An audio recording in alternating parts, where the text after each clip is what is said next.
முருகனுக்கு திருச்செந்தூர முருகனுக்கு சக்திவேல் முருகனுக்கு சக்திவேல் முருகனுக்கு ஆரமிலேனருளை பெறவே நீதான் ஒரு சற்று நினைத்திலையே வேதாகம ஞான வினோதமன அதீதாசுரலோக ವಿಚಿಗಾಮಣಿಯೇ. ಆನೇಕಲ್ ತಾಲೂಕಿನ ದೊಮ್ಮಸಂದ್ರ ಗ್ರಾಮದಲ್ಲಿ ನೆಲೆಸಿರುವ ಶ್ರೀ ಬಾಲಮುರುಗನ್ ದೇವಸ್ಥಾನದಲ್ಲಿ 5ನೇ ವರ್ಷದ ಕಾವಡಿ ಉತ್ಸವವು ಸಕಲ ಭಕ್ತಿ ಶ್ರದ್ಧೆ ಹಾಗೂ ಸಡಗರ ಸಂಭ್ರಮಗಳಿಂದ ವೈಭವಯುತವಾಗಿ ಜರುಗಿತು. ಈ ಉತ್ಸವವು ಶ್ರೀ ಬಾಲಮುರುಗ ದೇವಸ್ಥಾನದ ಸಮಿತಿ ಮತ್ತು ಭಕ್ತಾದಿಗಳ ಸಹಕಾರದೊಂದಿಗೆ ಪೂಜಾ ವಿಧಿವಿಧಾನ ನೆರವೇರಿತು. ಬೆಳಗಿನ ಜಾವದಿಂದಲೇ ಶ್ರೀ ಬಾಲಮುರುಗ ಸ್ವಾಮಿಗೆ ಪಂಚಾಮೃತ ಅಭಿಷೇಕ, ಅಷ್ಟಗಂಧಾಭಿಷೇಕ, ಅರಿಶಿಣ ಕುಂಕುಮಾಭಿಷೇಕ ಹಾಗೂ ಭಸ್ಮಾಭಿಷೇಕಗಳನ್ನು ಶಾಸ್ತ್ರೋಕ್ತವಾಗಿ ನೆರವೇರಿಸಲಾಯಿತು. ಸ್ವಾಮಿಯ ವಿಗ್ರಹಕ್ಕೆ ಬಣ್ಣ ಬಣ್ಣದ ನಾನಾ ರೀತಿಯ ಸುಗಂಧಿತ ಪುಷ್ಪಗಳಿಂದ ಚಿತ್ತಾರಮಯ್ಯ ಹೂವಿನ ಅಲಂಕಾರ ಮಾಡಲಾಗಿತ್ತು. ಬೆಳಗ್ಗೆ 10 ಗಂಟೆಗೆ ಸರಿಯಾಗಿ ದೇವರಿಗೆ ಭಕ್ತಿಪೂರ್ವಕ ಮಹಾಮಂಗಳಾರತಿ ಬೆಳಗಿ ನೆರೆದಿದ್ದ ಭಕ್ತಾದಿಗಳಿಗೆ ತೀರ್ಥ ಪ್ರಸಾದ ವಿತರಣೆ ಮಾಡಲಾಯಿತು. ಕಾವಡಿ ಹೊತ್ತ ಭಕ್ತಾದಿಗಳು ಹಾಗೂ ಗ್ರಾಮಸ್ಥರು ನೂರಾರು ಭಕ್ತಾದಿಗಳು ಈ ವೈಭವದ ಧಾರ್ಮಿಕ ಉತ್ಸವದಲ್ಲಿ ಪಾಲ್ಗೊಂಡು ಸ್ವಾಮಿಯ ಕೃಪೆಗೆ ಪಾತ್ರ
திருச்செந்தூர முருகனுக்கு சக்திவேல் முருகனுக்கு சக்திவேல் முருகனுக்கு வேல் முருகனுக்கு திருச்செந்தூர முருகனுக்கு முருகனுக்கு திருச்செந்தூர முருகனுக்கு சக்திவேல் முருகனுக்கு சக்திவேல்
ದಿನಾಂಕ 7ನೇ ತಾರೀಕು ದಿವಸ ಕಾವಡಿ ಹಬ್ಬ ವಿಶೇಷವಾಗಿ ನಮ್ಮ ಸುಬ್ರಹ್ಮಣ್ಯ ದೇವಾಲಯದಲ್ಲಿ ನಮ್ಮ ಆಡಳಿತ ಮಂಡಳಿಯವರು ಸದಸ್ಯರು ಅಧ್ಯಕ್ಷರುಗಳೆಲ್ಲ ಸೇರಿ ದೇವಸ್ಥಾನ ಚೆನ್ನಾಗಿ ಅಲಂಕಾರ ಮಾಡಿದ್ದಾರೆ.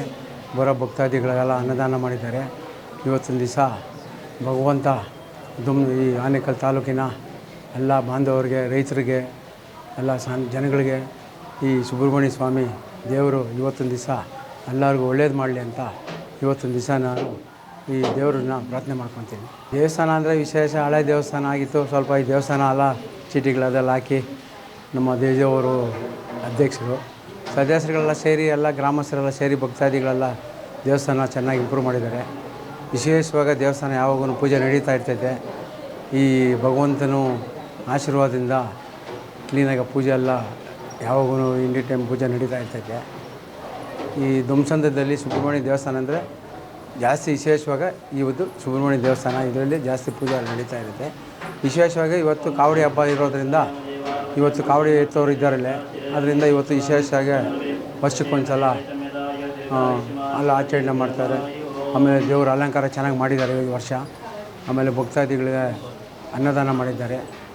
ಎಲ್ಲ ನಮ್ಮ ದೇವಸ್ಥಾನ ಆಡಳಿತ ಮಂಡಳಿ ಅಧ್ಯಕ್ಷರಿಗೆ ಸದಸ್ಯರಿಗೆಲ್ಲ ದೇವರು ಆರೋಗ್ಯ ಐಶ್ವರ್ಯ ಕೊಟ್ಟು ಇನ್ನೂ ಚೆಂದಾಗಿ ದೇವಸ್ಥಾನ ಬೆಳವಣಿಗೆ ಮಾಡಲಿ, ಇಂಪ್ರೂವ್ ಮಾಡಲಿ ಅಂತ ಇವತ್ತಿನ ದಿವಸ ನಾನು ಶ್ರೀ ಗುರುಭ್ಯೋ ನಮಃ. ಶ್ರೀ ಬಾಲಸುಬ್ರಹ್ಮಣ್ಯ ಮಹಾಸ್ವಾಮಿ ದೇವತಾಭ್ಯೋ ನಮೋ ನಮಃ. ಆನೇಕಲ್ ತಾಲೂಕು ದಂಸಂದ್ರ ಗ್ರಾಮದಲ್ಲಿ ಶ್ರೀ ಬಾಲಮುರುಗನ್ ದೇವಸ್ಥಾನದಲ್ಲಿ ಇವತ್ತು ಆಡಿಕೃತಿಕೆ ಇರುವುದರಿಂದ ವಿಶೇಷವಾಗಿ ಬಾಲಸುಬ್ರಹ್ಮಣ್ಯ ಸ್ವಾಮಿಗೆ ಪಂಚಾಮೃತ ಅಭಿಷೇಕ, ಅಷ್ಟಗಂಧಾಭಿಷೇಕ, ಭಸ್ಮಾಭಿಷೇಕ, ಕುಂಕುಮ ಅರಿಶಿಣ ಅಭಿಷೇಕ ಮುಖಾಂತರ ವಿಶೇಷವಾಗಿ ಬಾಲಸುಬ್ರಹ್ಮಣ್ಯವಾಗಿ ಅಭಿಷೇಕವನ್ನು ಮಾಡಲಾಯಿತು. ಇವತ್ತು ಏನು ವಿಶೇಷಪ್ಪ ಅಂತ ಆಡಿಕೆ ಕೃತಿಕೆಯಿಂದ ಕಾವಡಿಗಳನ್ನು ದೇವಸ್ಥಾನದಲ್ಲಿ ಎತ್ಕೊಂಡ್ಬರ್ತಾರೋ ಮನೆಯಿಂದ ಭಕ್ತಿ ಭಾವದಿಂದ ಈ ದೇವಸ್ಥಾನಕ್ಕೆ ಅಂಥ ಶಕ್ತಿ ಸಾಮರ್ಥ್ಯ ಉಳ್ತಕ್ಕಂಥ ದೇವಸ್ಥಾನ ಆಗಿದೆ. ಬೇಡಿದ್ದು ವರವನ್ನು ಕೊಡ್ತಕ್ಕಂಥ ಬಾಲಸುಬ್ರಹ್ಮಣ್ಯ ಸ್ವಾಮಿ ಯಾವುದೇ ಹುಸಿ ಹೋಗಿಲ್ಲ. ನೀವು ಏನು ಬಿಡ್ಕೊಂತೀರೋ ಅದು ಹಾಗೇ ಆಗುತ್ತೆ, ಅದು ನಿಜ. ಬಾಲಸುಬ್ರಹ್ಮಣ್ಯ ಸ್ವಾಮಿಯ ಆಶೀರ್ವಾದ ಹಂಗಿದೆ, ಅದರ ಶಕ್ತಿ ಹಂಗಿದೆ. ಬಾಲಸುಬ್ರಹ್ಮಣ್ಯ ಸ್ವಾಮಿಗೆ ಇವತ್ತು ವಿಶೇಷವಾಗಿ ಹೂವಿನ ಅಲಂಕಾರ ಮತ್ತು ಮಹಾಗಣಪತಿಗೆ ಭಸ್ಮದ ಅಲಂಕಾರ ಮತ್ತು ಹೂವಿನ ಅಲಂಕಾರ, ಅಯ್ಯಪ್ಪ ಸ್ವಾಮಿಗೆ ಭಸ್ಮದ ಅಲಂಕಾರ ಮತ್ತು ಹೂವಿನ ಅಲಂಕಾರ ಮಾಡಿದೆ. 10 ಗಂಟೆಗೆ ಮಹಾಮಂಗಳಾರತಿ, ವಿಶೇಷವಾಗಿ ಮಹಾಮಂಗಳಾರತಿ ನೆರವೇರಿತು. ಜನಸಾಗರದಲ್ಲಿ ಮಹಾಮಂಗಳಾರತಿ ನೆರವೇರಿತು. ಮಹಾಮಂಗಳಾರತಿ ನಂತರ ಅನ್ನ ಸಂತರ್ಪಣೆ ಆಯಿತು. ಬಹಳ ವಿಶೇಷದಿಂದ ಕೂಡಿರ್ತಕ್ಕಂಥ ಈ ಗ್ರಾಮದಲ್ಲಿ ಬಾಲಸುಬ್ರಹ್ಮಣ್ಯ ಅಂಥದ್ದೊಂದು ಶಕ್ತಿ ಐತಿ. ಜನಸಾಗರ ನೀವು ನೋಡಿದ್ದೀರಿ ಇವಾಗ. ಅಂಥ ಶಕ್ತಿ ಸಾಮರ್ಥ್ಯವನ್ನು ಈ ಸುಬ್ರಹ್ಮಣ್ಯ ಅವರಿಗೆ ಆಶೀರ್ವಾದ ಪಡಿತಾನೆ ಅಂತೇಳಿ ಭಕ್ತಿ ಭಾವದಿಂದ ಭಕ್ತಾದಿಗಳಿಗೆ ನಾವು ಹೇಳಲಿಕ್ಕೆ ಇಷ್ಟಪಡ್ತೀವಿ. ಇದು 5 ವರ್ಷ ಆಯಿತು. 5ನೇ ವರ್ಷದ ಇದು ಕಾವಡಿ ಉತ್ಸವ ನಡೀತಾ ಬರ್ತಾ ಇದೆ. ವಿಜೃಂಭಣೆಯಿಂದ ನಡೀತಾ ಬರ್ತಾ ಇದೆ. ಇನ್ನು 2 ಮಾಸ ಹೋಗ್ಬಿಟ್ರೆ ಮತ್ತೆ ಸೂರ್ಯ ಸಂಹಾರ ಬರುತ್ತೆ, ತೈಪೂಜಂ ಬರುತ್ತೆ, ಕಲ್ಯಾಣೋತ್ಸವ ಬರುತ್ತೆ. ಹೀಗೆ ಮಂತ್ಲಿ ಮಾಸ ನಾವು ವಿಶೇಷವಾಗಿ ಅಭಿಷೇಕ ಅಲಂಕಾರ ಮಾಡ್ತಾ ನಡೆಸ್ಕೊತಾ ಬಂದಿದ್ದೀವಿ. ಕಾವಡಿ ಹಬ್ಬ ಏನು ದೊಮ್ಸಂದ್ರ ಗ್ರಾಮದಲ್ಲಿ ವಿರಾಜಮಾನ ಆಗಿರೋ 10ನೇ ವಾರ್ಡಲ್ಲಿ ಈ ಬಾಲಮುರುಗನ್ನ ದೇವಸ್ಥಾನಕ್ಕೆ ಬಂದಿದ್ದೀನಿ. ಈ ದೇವರಲ್ಲಿ ಬೇಡ್ಕೊಂಡಿರೋದು ಇಷ್ಟೇ. ನಾನು ಇವತ್ತು ರಾಜಕೀಯ ಮಾತಾಡೋದಿಲ್ಲ. ಎಲ್ಲರಿಗೂ ಇವತ್ತಿನ ದಿವಸ ಎಲ್ಲರಿಗೂ ಎಲ್ಲ ಒಳ್ಳೆಯದಾಗಲಿ. ಮಳೆ ಇಲ್ಲ. ಈ ವರ್ಷ ಸ್ವಲ್ಪ ಮಳೆ ಕಮ್ಮಿ ಆಗಿದೆ, ನೀರಿಗೆ ಸ್ವಲ್ಪ ತೊಂದರೆನೂ ಆಗಿದೆ. ದೇವರಲ್ಲಿ ಬೇಡ್ಕೊಡೋದು ಇಷ್ಟೇ. ಎಲ್ಲ ಮಳೆ ಬೆಳೆ ಚೆನ್ನಾಗಾಗಲಿ, ರೈತರು ದುಮ್ಸಂದ್ರ ಗ್ರಾಮಸ್ಥರು ಎಲ್ಲ ಚೆನ್ನಾಗಿರಲಿ, ಎಲ್ಲರಿಗೂ ಭಗವಂತ ಅನುಗ್ರಹ ಮಾಡಲಿ. ಮತ್ತು ಈ ದೇವಸ್ಥಾನ ತುಂಬ ಜನಗಳು ಶ್ರಮ ಪಟ್ಟಿದ್ದಾರೆ. ತುಂಬ ಯಾವಾಗಲೂ ಜೀರ್ಣೋದ್ಧಾರ ಆಗಬೇಕಾಗಿತ್ತು, ಕಾರಣಾಂತರಗಳಿಂದ ಕುಂಠಿತವಾಗಿತ್ತು. ಈಗಿನ ಆಡಳಿತ ಮಂಡಳಿ, ದುಮ್ಸಂದ್ರ ಗ್ರಾಮಸ್ಥರು, ನಮ್ಮ ಮಲ್ಯಾರಣ್ಣವರು, ಜಯದೇವಣ್ಣವರು ಇವರೆಲ್ಲ ಸೇರಿಕೊಂಡು ಜೀರ್ಣೋದ್ಧಾರ ಮಾಡಿದ್ದಾರೆ. ಚೆನ್ನಾಗಿ ದೇವಸ್ಥಾನ ಅಭಿವೃದ್ಧಿ ಹೊಂದುತ್ತದೆ. ಎಲ್ಲರಿಗೂ ಭಗವಂತ ಅನುಗ್ರಹ ಮಾಡಲಿ. ನಮ್ಮ ಗ್ರಾಮದಲ್ಲಿರುವಂತಹ ಬಾಲಸುಬ್ರಹ್ಮಣ್ಯ ದೇವಸ್ಥಾನದಲ್ಲಿ 5ನೇ ವರ್ಷದ ಕಾವಡಿ ಉತ್ಸವನ ಆಚರಣೆ ಮಾಡಿದ್ದಾರೆ. ದೇವರ ಕೃಪೆ ನಮ್ಮ ಗ್ರಾಮದ ಎಲ್ಲರ ಮೇಲೆ ಇರಲಿ. ಈ ಬಾರಿ ಮಳೆ ಸ್ವಲ್ಪ ನಮ್ಮ ಕಡೆ ಅಭಾವ ಇದೆ. ದೇವರಲ್ಲಿ ಪ್ರಾರ್ಥನೆ ಮಾಡ್ಕೊಂಡಿದ್ದೀವಿ. ಈ ಕಾವಡಿ ಉತ್ಸವ ದಿನ ಒಳ್ಳೆ ಮಳೆ ಬೆಳೆಗಳಾಗಲಿ, ನಮ್ಮ ಕೆರೆಗಳೆಲ್ಲ ತುಂಬಿ ತುಳುಕ್ಲಿ, ಗ್ರಾಮ ಸಮೃದ್ಧಿಯಾಗಿರಲಿ. ಗ್ರಾಮ ಸಮೃದ್ಧಿಯಾಗಿದ್ದರೆ ಎಲ್ಲರೂ ಚೆನ್ನಾಗಿರ್ತಾರೆ ಅಂತ ನಾವು ಭಗವಂತನಲ್ಲಿ ಪ್ರಾರ್ಥನೆ ಮಾಡ್ಕೊಂಡಿದ್ದೀವಿ.